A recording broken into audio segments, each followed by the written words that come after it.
আজকে এই ভিডিওটার মধ্যে দিয়ে তোমাদের সামনে বিজনেস স্টাডিজের ফার্স্ট চ্যাপ্টারের কিছু কিছু ইম্পর্টেন্ট এমসিকিউ সেগুলো নিয়ে আমি একটু বিশদ আকারে আলোচনা করব। তো আমি আমার ভিডিওতে তোমাদের সামনে সেই এমসিকিউ গুলো রাখবো, রেখে তোমাদেরকে অ্যান্সার এক একটা করে বলবো, তোমরা সেগুলো দেখে নেবে। আর তার সাথে সাথে তোমরা যেটা করবে সেটা হলো আমি ওই চ্যাপ্টারেরই মানে ফার্স্ট চ্যাপ্টারটারই কিছু শর্ট কোশ্চেন আমি তোমাদের প্র্যাকটিসের জন্য দিয়ে দেবো, সেগুলো একটু প্র্যাকটিস করবে। তো আমার মনে হয় যদি এইভাবে তোমরা করো এবং তোমাদের যে বই আছে, স্টাডি বুকটা রয়েছে, যে টেক্সট বুকটা রয়েছে, সেই টেক্সট বুকটা ফলো আপ করো, আমার মনে হয় যে তোমাদের ওখান থেকে মানে বেসিক্যালি ভেতর থেকে একটু বিশেষ বিষয়গুলো আলোচনা করে নিজেদের মধ্যে বুঝে যদি তোমরা এমসিকিউ গুলো ফলো আপ করতে থাকো, আমার মনে হয় যে তাতে আরো বেশি প্রাধান্য পাওয়া যাবে। তো যাই হোক, আমি চেষ্টা করছি যে তোমাদের কিছু কিছু ইম্পর্টেন্ট এমসিকিউ সেগুলোকে তোমাদের সামনে তুলে ধরা। আর আজকের যে আলোচনার মধ্যে থাকবে সেটা হলো বিশেষ করে ফার্স্ট চ্যাপ্টারের কিছু ইম্পর্টেন্ট এমসিকিউ এবং তার আলোচনা, এই এগুলো থাকবে।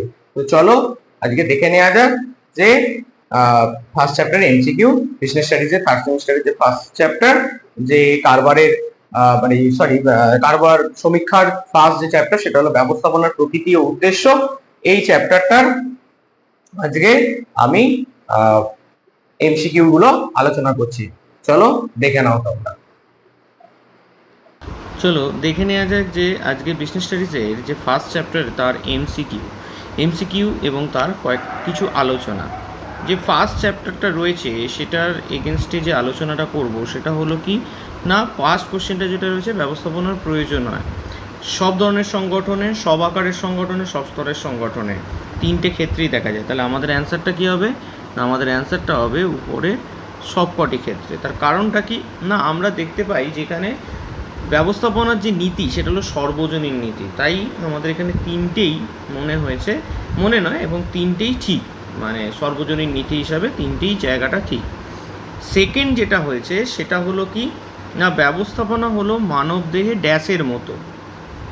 কি না, ব্যবস্থাপনা হলো মানবদেহে ড্যাশের মতো। কার মতো না, মস্তিষ্কের মতো।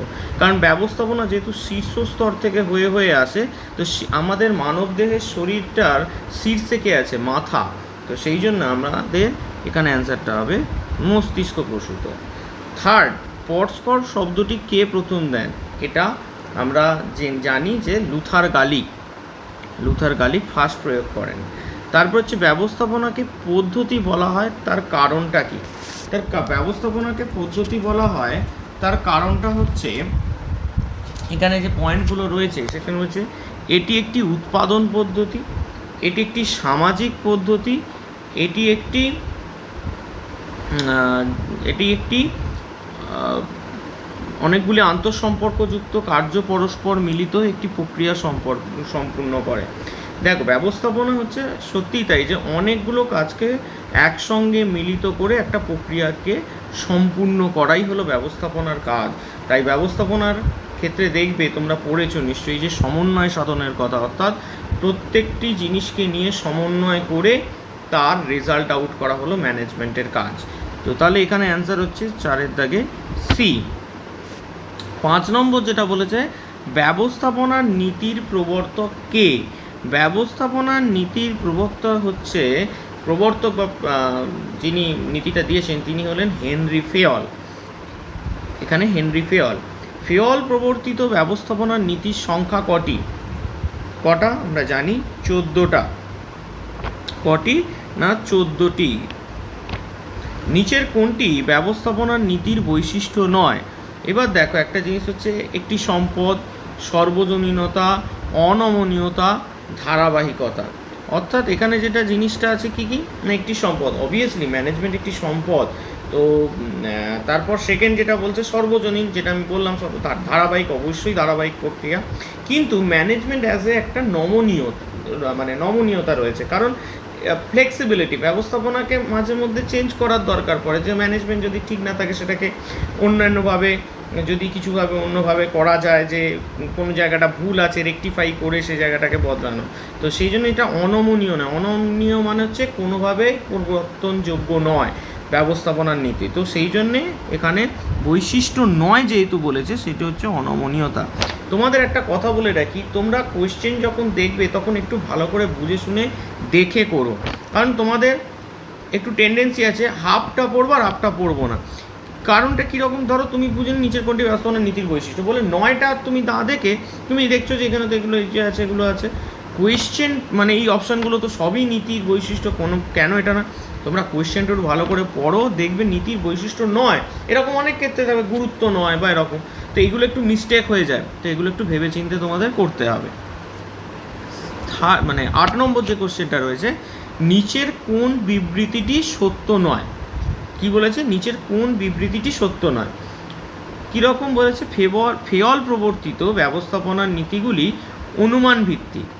তারপর কি বলেছে, ব্যবস্থাপনার নীতিগুলি অবশ্যই সর্বজনীন হতে হবে, আর ব্যবস্থাপনার নীতিগুলি পরিবর্তনশীল। ব্যবস্থাপনার নীতিগুলি অনুসরণ করলে প্রতিষ্ঠানের অপচয় হ্রাস পায়। কি বললাম, সত্য নয়। সত্য নয় কি, ব্যবস্থা অবশ্যই সর্বজনীন হবে, অবশ্যই সর্বজনীন। পরিবর্তনশীল, ব্যবস্থা নীতিগুলি অনুসরণ করে প্রতিষ্ঠানের অপচয় হ্রাস পাবে। কিন্তু যেটা ওপরে বলেছে অনুমান ভিত্তিক, কখনোই নয়, পুরোটাই পরীক্ষা ভিত্তিক হয়েছে। তো সেই জন্য এটা হলো এই বিবৃতিটি সত্য নয়। তারপরে কি বলেছে 9 নম্বরটা, 9 নম্বরে বলেছে ব্যবস্থাপনা সংক্রান্ত কোন নীতিটি ফেয়ল প্রবর্তিত নয়। কি বলেছে না, ফার্স্ট বলছে কার্য বিভাজনের নীতি। কাজ বিভাজনের নীতি প্রথম দিকেই দেখা যায়। নিয়মানুবর্তিতার নীতি, নিয়মানুবর্তিতার নীতিও আমরা দেখতে পাই প্রথমের দিকে। আদেশের একতার নীতিও পড়ে, কারণ ফেয়লের যে 14টা নীতি রয়েছে তার মধ্যেই 3টে নীতি রয়েছে, কিন্তু ব্যতিক্রমের নীতি বলে কোনো নীতি আমি ফেয়লের নীতিতে দেখিনি। তো আমি দেখিনি বা তোমরাও দেখোনি, তো তাহলে এখানে কি হবে না, 9-এর দাগে ডি অপশানটা আসবে। তারপরে কি আছে, বৈজ্ঞানিক ব্যবস্থাপনার জনক কে। বৈজ্ঞানিক ব্যবস্থাপনার জনক হচ্ছে এফ.ডব্লিউ. টেলর। এফ.ডব্লিউ. টেলর হলো প্রশাসনিক ব্যবস্থাপনার জনক। 11 নম্বর কি বলছে, বৈজ্ঞানিক ব্যবস্থাপনার নীতি নামক গ্রন্থটির রচয়িতা কে। গ্রন্থটির রচয়িতা কে, তিনিই হবেন এফ.ডব্লিউ. টেলর। তারপর হচ্ছে শিল্পে শ্রমিকের কাজের পরিমাণ নির্ধারণ করার মাধ্যম হলো কি। শিল্পে শ্রমিকের কাজের পরিমাণ নির্ধারণ করার মাধ্যম হলো কি, কাজের পরিমাণ। তা কাজের পরিমাণ নির্ধারণ করার ক্ষেত্রে আমরা যে যে জিনিসগুলো দেখেছি সেগুলো হচ্ছে কি, প্রত্যেকটা সমীক্ষা আমরা দেখেছি যে গতি সমীক্ষা, ক্লান্তি সমীক্ষা, সময় সমীক্ষা। এই সমীক্ষাগুলোর মধ্য দিয়েই শিল্পের শ্রমিকদের, কারণ কি গতি, কত গতিতে কাজ করছে, ক্লান্তি সে কতটা বিশ্রাম নিচ্ছে, সময় সে কতটা কাজ করছে, এইগুলো দেখা হয়। তো সেই জন্য হচ্ছে এটার অ্যান্সার হবে ওপরের সবকটি। 13 নম্বর, 13 নম্বরের ক্ষেত্রে কি রয়েছে, নিচের কোন মজুরি পদ্ধতিতে শ্রমিক কর্মচারীগণ তাদের দক্ষতা বাড়াতে সচেষ্ট হন এবং কাজে অনুপ্রাণিত হন। দেখো, সময় ভিত্তিক মজুরির ব্যবস্থা সেটা তো দেয়াই হয় যে 8 ঘন্টা ডিউটি, তোমাদের এই ওয়েজে সেই পেমেন্টটা তোমাদের দিতে হবে।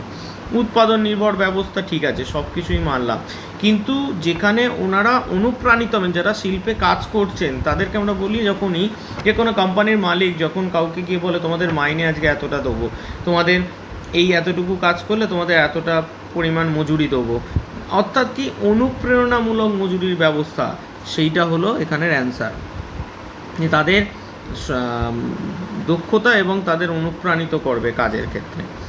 তারপরের অ্যান্সার কি, মানে কোয়েশ্চেন কি, নিচের কোন মন্তব্যটি বৈজ্ঞানিক ব্যবস্থাপনার ক্ষেত্রে অসত্য। কি বলছে, নিচের কোন মন্তব্যটি বৈজ্ঞানিক ব্যবস্থাপনার ক্ষেত্রে অসত্য। শ্রমিক কর্মীর দক্ষতা বৃদ্ধি করে, প্রতিষ্ঠানের উৎপাদিকা শক্তি বৃদ্ধি করে, শ্রমের অপচয় বৃদ্ধি করে, জীবনযাত্রার মান উন্নয়নে সাহায্য করে। আচ্ছা, সত্যি কি সায়েন্টিফিক ম্যানেজমেন্ট আমাদের শ্রমের অপচয়কে বাড়ায়? কখনো কোনো জিনিসে আমরা দেখতে পেয়েছি ম্যানেজমেন্টের কাজটা কি, যাতে অপচয়টা রোধ করা যায়, কিন্তু সায়েন্টিফিক ম্যানেজমেন্টকে অপচয় বাড়ায়? কখনোই নয়। তো তাহলে এই অ্যান্সারটাই অসত্য বলে প্রমাণিত হবে। এরপরে আমরা দেখব নেক্সট পেজেতে 15 নম্বর অ্যান্সারের দিকে আমরা তাকিয়ে দেখব। 15 নম্বর অ্যান্সারে কি রয়েছে না, এখানে বলছে একই উদ্দেশ্যযুক্ত কাজের জন্য একটি পরিকল্পনা ও একই নেতৃত্ব থাকা প্রয়োজন। এটা কোন নীতির ক্ষেত্রে? অ্যাকচুয়ালি এই ফার্স্ট চ্যাপ্টারটার মধ্যেও আমি কিছু কিছু জিনিস হয়তো সেকেন্ড চ্যাপ্টার থেকে নিয়ে চলে এসেছি, তো এগুলো একটু এখানে দেখে নাও।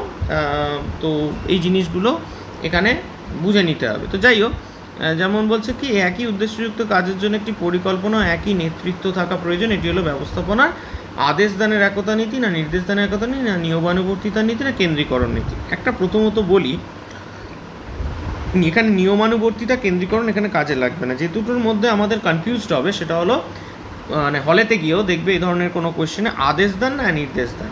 প্রথমত বলে রাখি, আদেশদানের যে নীতি বা রীতি যেটাই হোক না কেন, এই আদেশদানের একতা নীতি কিন্তু প্রযোজ্য হয় কর্মীদের ক্ষেত্রে, কিন্তু নির্দেশদান সমস্ত গোটা প্রতিষ্ঠানটা জুড়ে এই জিনিসটা কাজ করে। আর প্রতিষ্ঠানের কে নিয়ে যাওয়ার জন্য একটা নেতৃত্ব থাকা প্রয়োজন পড়ে।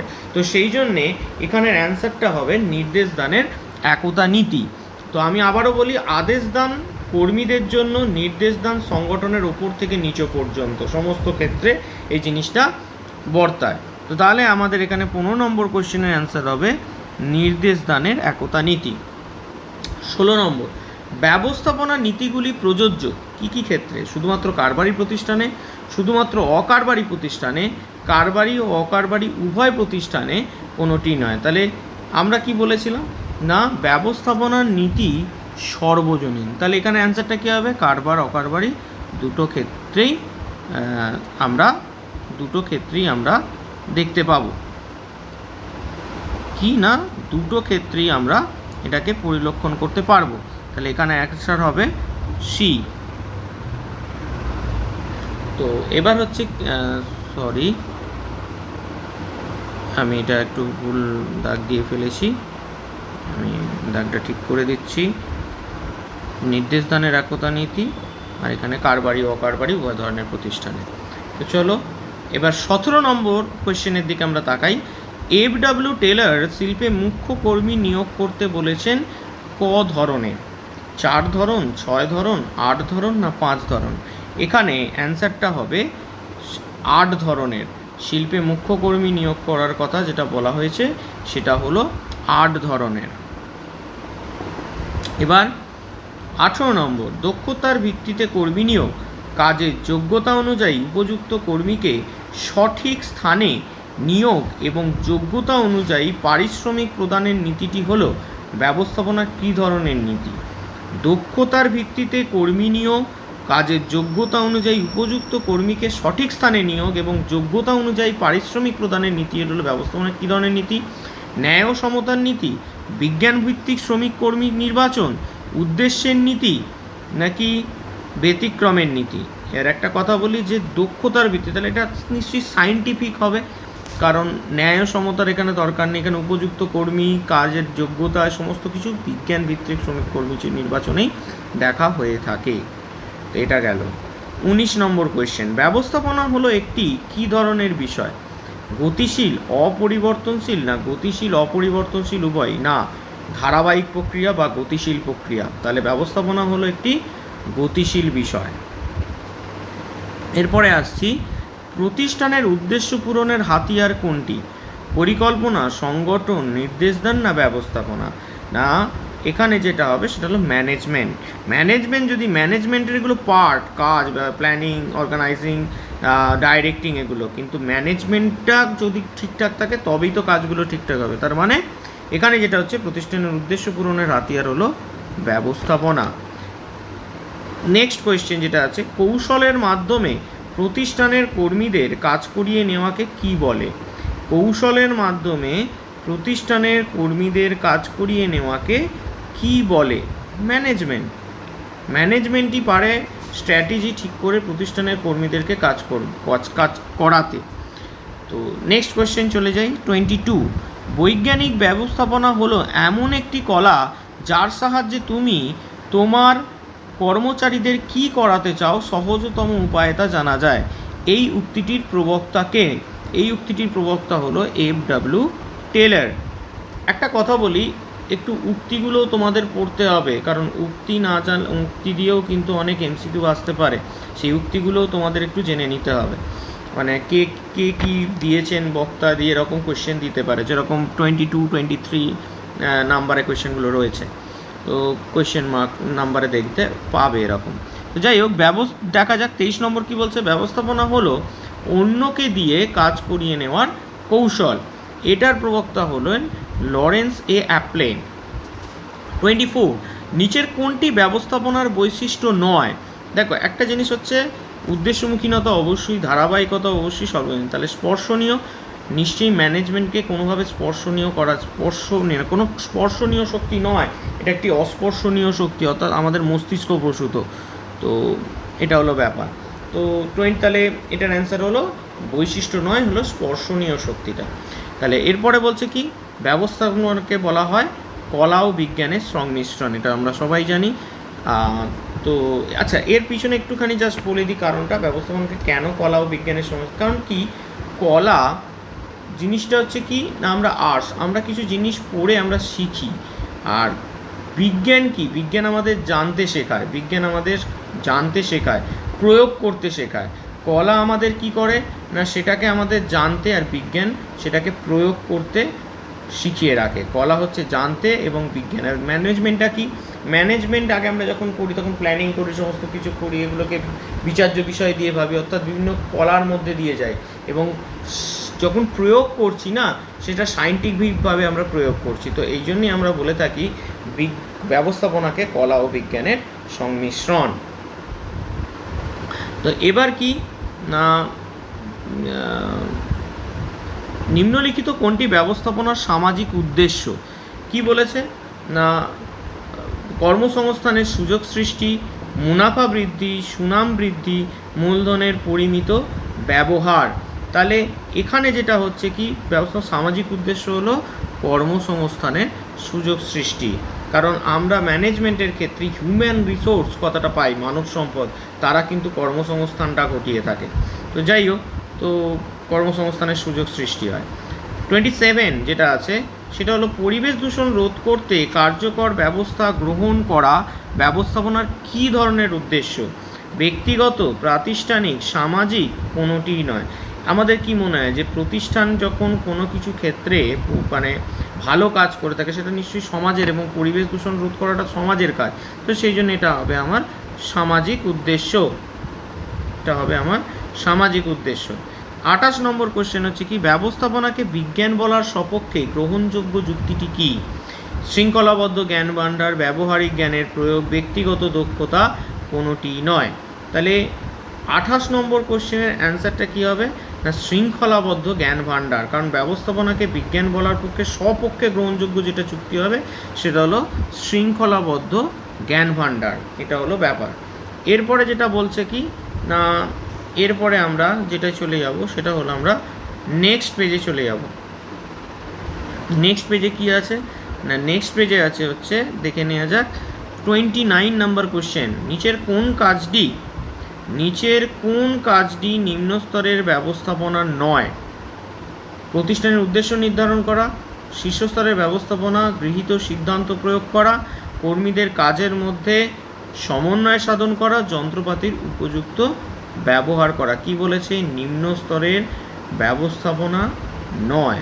এখানে কি হবে, প্রতিষ্ঠানের নিশ্চয়ই অবজেক্ট নির্ধারণ করাটা কি বলে, নিম্ন স্তরের কাজ হতে পারে না, এটা একটা শীর্ষ স্তরের কাজ। এরপরে বলি 30 নাম্বার, নিচের কোনটি ব্যবস্থাপনার প্রথম কাজ? ফার্স্ট কাজ যেটা হবে সেটা হলো, আমরা জানি সেটা হলো প্ল্যানিং।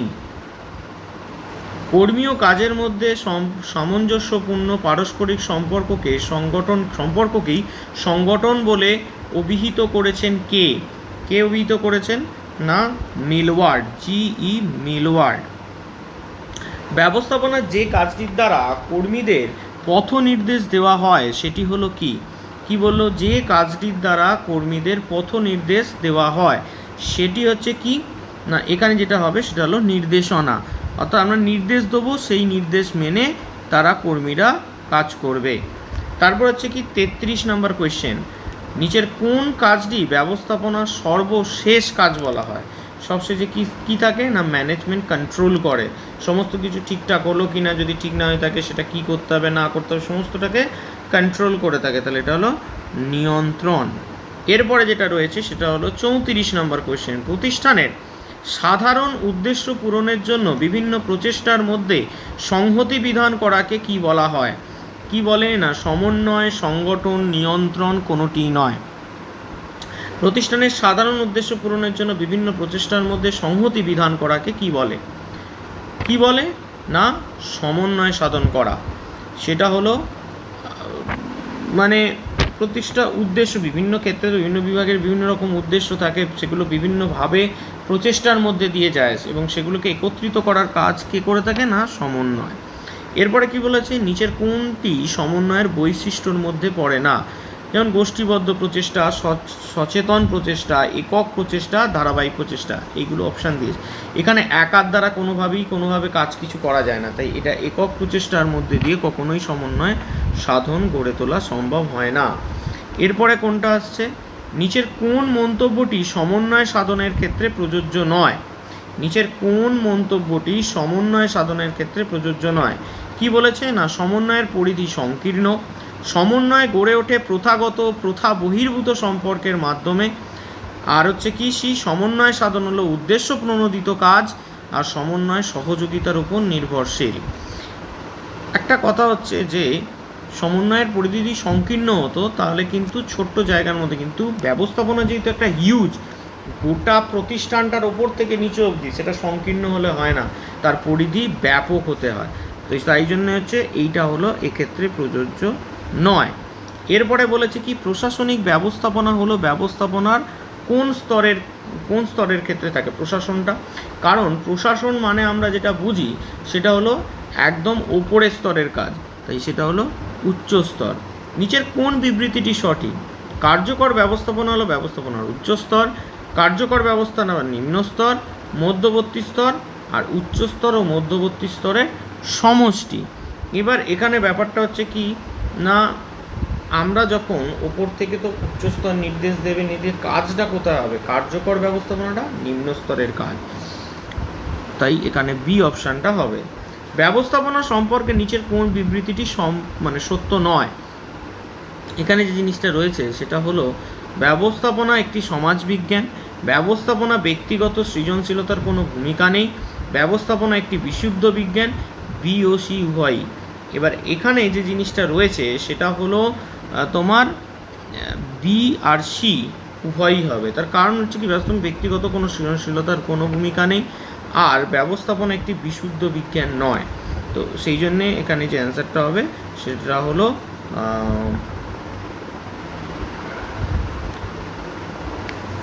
এটা বি অ্যান্সার নয়, এই অ্যান্সারটা হবে হচ্ছে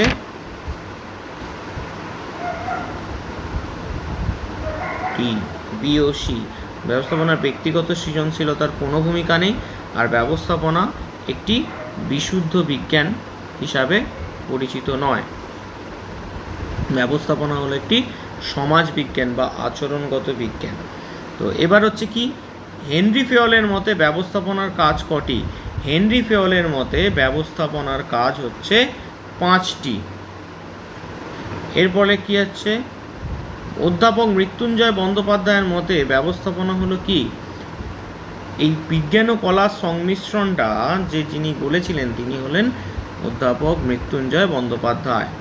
42 নম্বর কোশ্চেন, ব্যবস্থাপকরা অধস্তন কর্মীদের কাজ শুরুর প্রয়োজনীয় আদেশ যার মাধ্যমে দেন সেটি হলো পরিকল্পনা, সংগঠন, নির্দেশদান, নিয়ন্ত্রণ। তাহলে অধস্তন কর্মীদের কাজ শুরুর প্রয়োজনীয় আদেশ যার মাধ্যমে দেন সেটি হলো কে? সেটা হলো নির্দেশদান, নির্দেশের মাধ্যম দিয়েই কাজ শুরু হয়। তারপর হচ্ছে কি, প্রতিষ্ঠানের উদ্দেশ্য ও নীতি নির্ধারণ করা হয় কোথায়? উচ্চস্তর, মধ্যস্তর না নিম্ন স্তরে? এখানে যে অ্যান্সারটা হবে সেটা হলো উচ্চ স্তর। এরপরে নেক্সট যে কোয়েশ্চেনটা দেখব সেটা হলো আমাদের 44 নম্বর কোয়েশ্চেন। 44 নম্বর কোয়েশ্চেনে কি রয়েছে, নিচের কোন কাজটিকে ব্যবস্থাপনার সারবস্তু বলা হয়? নিচের কোন কাজটিকে ব্যবস্থাপনার সারবস্তু বলা হয়? নিচের যে কাজটিকে ব্যবস্থাপনার সারবস্তু বলে সেটা হলো সমন্বয় সাধন। নিচের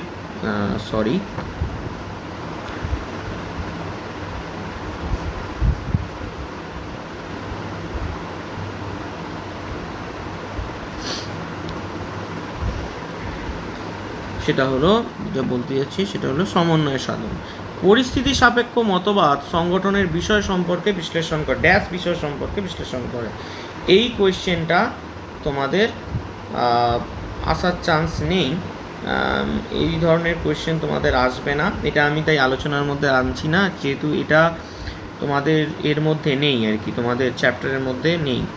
তো পরিস্থিতি সাপেক্ষ মতবাদটা বলছি না। আচ্ছা, তোমাদের যে তোমরা বলে রাখছি, তবুও জেনে রাখাটা দরকার আছে। পরিস্থিতি সাপেক্ষ মতবাদ সংগঠনের কাঠামোগত বিষয় সম্পর্কে বিশ্লেষণ করে। তারপর হচ্ছে প্রশাসনিক ব্যবস্থাপনার জনক কে, এই কোয়েশ্চেনটা আমরা আগেও পেয়েছি, সেটা হলো না, আগে পেয়েছিলাম বৈজ্ঞানিক ব্যবস্থাপনা, তো প্রশাসনিক ব্যবস্থাপনার জনক হচ্ছে হেনরি ফেয়ল। এরপরে হচ্ছে কার্যাবলী করণীর কাজ একটি শিক্ষণীয় বিষয় ইত্যাদি শব্দগুলি, কার্যাবলী করণীয় কাজ একটি শিক্ষণীয় বিষয় ইত্যাদি শব্দগুলি যদি একসঙ্গে শব্দবন্ধন করা হয় তাহলে কি শব্দটি প্রকাশ পাবে, সেটা হলো ম্যানেজমেন্ট। সেটা হলো কি না, ম্যানেজমেন্ট। সরি, এইগুলো তোমাদের একটু বলতে গিয়ে আমার ব্যাক হয়ে যাচ্ছে। এটা হলো যেটা বললাম, প্রথমটা বলেছিলাম সমন্বয় সাধন, তারপরটা বললাম কাঠামোগত, তারপরে হেনরি ফেয়ল, তারপরেটা হচ্ছে ব্যবস্থাপনা। এরপরে যে কোশ্চেনটা আছে, নিম্নলিখিত কাজের মধ্যে কোনটি উচ্চস্তরের ব্যবস্থাপকদের কাজের অন্তর্ভুক্ত নয়? কোনটা নয় না, প্রতিষ্ঠানের সাংগঠনিক কাঠামো গড়ে তোলা, প্রতিষ্ঠানের সার্বিক উন্নতি ও নীতি স্থির করা, কর্মীদের অভাব অভিযোগের বিষয়গুলিকে তুলে ধরা, প্রতিষ্ঠানের সার্বিক নিয়ন্ত্রণ ব্যবস্থা গড়ে তোলা। তাহলে কি বলছে, নিম্নলিখিত কাজের মধ্যে কোনটি উচ্চস্তরের ব্যবস্থাপকদের কাজের অন্তর্ভুক্ত নয়? তাহলে কি না, প্রতিষ্ঠানের সাংগঠনিক কাঠামো গড়ে তোলা একদমই নয়, এটা হচ্ছে উচ্চস্তরের ব্যবস্থাপনার কাজ। প্রতিষ্ঠানের সার্বিক উন্নতি নীতি, এটাও উচ্চস্তরের কাজ। কর্মীদের অভাব অভিযোগের বিষয়গুলিকে তুলে ধরা, এটা কিন্তু আমাদের উচ্চস্তরের ব্যবস্থাপকের কাজের মধ্যে পড়ে না। 49-এ যেটা বলছে, ব্যবস্থাপনার কোন চিন্তাধারায় কর্মীদের মনস্তত্ত্ব অনুধাবনের ওপর গুরুত্ব দেওয়া হয়? গবেষণামূলক মতবাদে সিদ্ধান্ত গ্রহণ বৈজ্ঞানিক না আচরণ ভিত্তিক মতবাদ? অর্থাৎ এটা হবে আচরণ ভিত্তিক মতবাদ। আমলাতান্ত্রিক ব্যবস্থাপনার প্রবর্তক কেন? আমলাতান্ত্রিক ব্যবস্থাপনার প্রবর্তক হলেন ম্যাক্স ওয়েবার। ব্যবস্থাপকদের আবশ্যিক দক্ষতা হলো কি? কারিগরি দক্ষতা, মানবিক, ধারণামূলক, সবকটি। একান্নটাকে, এগুলো প্রত্যেকটা দক্ষতাই দরকার পড়ে। তো এই ছিল তোমাদের ফার্স্ট চ্যাপ্টারে কিছু এমসিকিউ। আরও কয়েকটি রয়েছে যেটা আমি পরের দিকে আলোচনা করব। আপাতত এই কয়েকটা ফার্স্ট চ্যাপ্টারের তোমাদেরকে একটু বললাম, এগুলো একটুখানি দেখো। আমার মনে হচ্ছে যে এগুলো একটু ইম্পর্টেন্ট এমসিকিউ, তো এই ধরনের এমসিকিউ আমি তোমাদের সামনে উপস্থাপন করলাম। আরও বিভিন্ন ধরনের ডায়াগ্রাম বেসড এমসিকিউ, এগুলো আমি তুলে ধরার চেষ্টা করছি। তো আপাতত এইটুকুই এই ভিডিওটার মধ্যে দিয়ে। নেক্সট পরের ভিডিওতে সেকেন্ড চ্যাপ্টারে কিছু এমসিকিউ নিয়ে আমি আলোচনা করব।